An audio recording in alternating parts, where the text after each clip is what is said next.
The psychodynamic theory explains personality as being shaped by unconscious thoughts, memories, and desires, especially those formed in early childhood. According to this view, we are often unaware of the true reasons for our behavior because they are buried deep in the unconscious mind. You may recognize the founder of this theory, Sigmund Freud.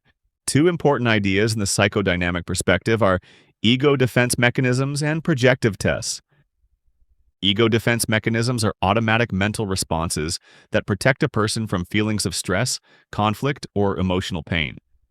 They help reduce anxiety by keeping difficult thoughts or feelings out of conscious awareness. Examples include denial, displacement, projection, rationalization, reaction formation, regression, repression, and sublimation. Denial is refusing to accept a painful or threatening reality. A person in denial may insist they are fine after a breakup, even though they're deeply upset. Displacement is redirecting strong emotions from the original source to a safer target. For example, someone angry at their boss might come home and yell at a sibling instead. Projection is when a person attributes their own unacceptable thoughts or feelings to someone else. If someone feels jealous, they might accuse others of being jealous of them. Rationalization is creating logical-sounding excuses to avoid facing uncomfortable truths. A student who cheats on a test might say, "Everyone does it, so it's not a big deal." Reaction formation is behaving in a way that is the opposite of what one actually feels. A person who feels insecure might act overly confident and arrogant to hide their self-doubt. Regression is reverting to behaviors from an earlier stage of development. A stressed teenager might start whining or throwing tantrums like a young child. Repression is the unconscious blocking of painful memories or thoughts.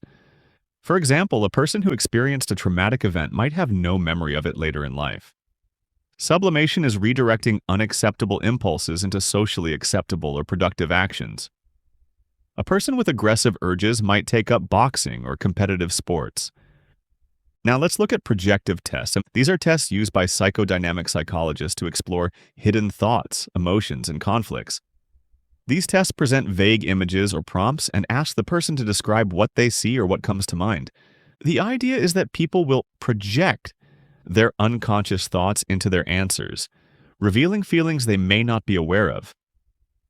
Common examples include the Rorschach ink blot test, where people describe what they see in abstract ink blots, and the thematic apperception test, where people create stories about pictures of social scenes. If you're an AP psychology student, make sure you grab my free AP psychology course checklist to test your knowledge of the whole course.